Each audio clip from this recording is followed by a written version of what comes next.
और मुझे बहुत हर्ष और खुशी की बात है कि 500 छात्रों से शुरू की गई यूनिवर्सिटी आज 5000 से ज्यादा छात्रों को आज यहाँ पर शिक्षा ग्रहण करने का अवसर दे रही है।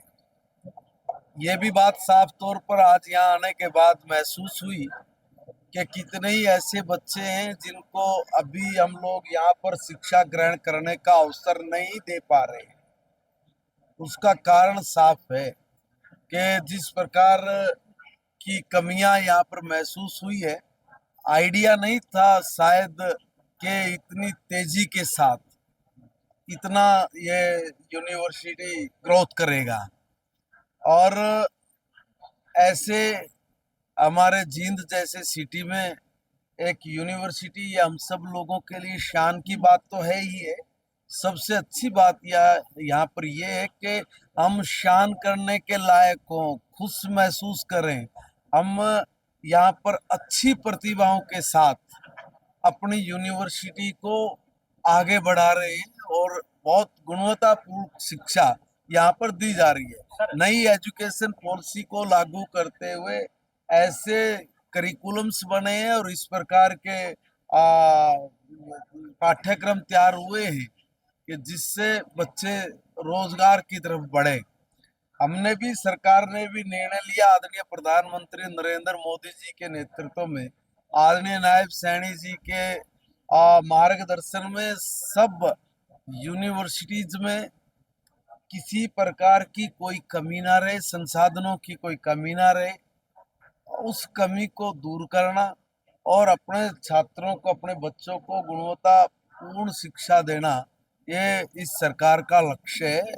हम लोग इस लक्ष्य की ओर बहुत तेजी से आगे बढ़ रहे हैं। सीएट का पेपर है, अभी सीएट की तैयारी बिल्कुल पूरी तैयारी है और 26 और 27 तारीख की मैं 2 दिन की कई जगह से आ रहा था कि स्कूलों की छुट्टी हो कि ना हो। जिन स्कूलों में सेंटर है उनकी छुट्टी है, जिन स्कूलों पे सेंटर नहीं है उनकी छुट्टी होगी कि नहीं होगी। मैं यहीं से उन सब स्कूलों की छुट्टी की घोषणा करता हूँ। यहाँ पर काफी कोर्स होल्ड किए गए। भूपेंद्र सिंह हुड्डा ने भी निशाना साधा कि शिक्षा को लेकर कहीं ना कहीं वो शायद भूपेंद्र सिंह हुड्डा जी को पता नहीं है कि आज जमाना बहुत तेजी से बदल रहा है। वो अपने पुराने ख्यालात में से बाहर निकले, रोजगार पूर्वक शिक्षा बच्चों को दें। इसलिए नई एजुकेशन पॉलिसी के तहत जहां बदलाव करने की आवश्यकता होगी वहां पे बदलाव किए जाएंगे। जिन सब्जेक्ट्स की कोर्स वो बात कर रहे हैं कि ये बंद किए गए हैं, उनमें स्टूडेंट्स नहीं है, इसलिए और के दूसरे कॉलेजों में जहाँ पर जरूरत है बच्चे हैं वहां पे उनको चलाया जा रहा है। इसलिए देखिए, आज के शिक्षा के परिदृश्य को समझ के ही अपने को आगे बढ़ना पड़ेगा। रेगुलर फैकल्टी नहीं है यूनिवर्सिटी में, काफी सालों से बच्चों को परेशानी का सामना करना पड़ा। कैसे शिक्षा मिलेगी जब रेगुलर फैकल्टी नहीं, आप गलत कह रहे हैं। रेगुलर फैकल्टी है, ये कह सकते हैं कि कुछ कमियां हैं। उन कमियों को दुरुस्त करने के लिए ही मैं आया हूँ और ये सारी कमियां बहुत जल्दी दूर हो रही हैं। जो छोटी छोटी चीजों की कमी यहाँ पर दर्शाई गई है, बताई गई है, वो तो आप उसको राई का पहाड़ बना के बता रहे। मगर यहाँ पर जिस तरह की कमियां, उन कमियों को दूर करने के लिए हमारे कुलगुरु भी और हमारे कुलसचिव भी दोनों बहुत मेहनत के साथ काम कर रहे हैं। बीजेपी कहती है कि हम बिना पर्चे खर्ची नौकरी देते हैं, लेकिन कहते हैं कि हमारे उसमें कोई परिवारवाद नहीं है।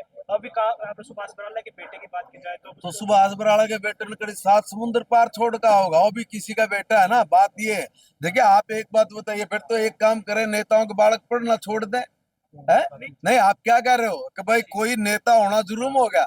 उसका बालक अपनी मेहनत से पढ़े, अपनी मेहनत से आगे जाए कि नहीं जाए। और दूसरी बात ये कि भाई फिर तो इसका मतलब ये को कि भाई जो नेता है वो कोई काम नहीं करे, उसके बालक ना वो काम करे। है ये कम से कम बात तो ढंग की करो।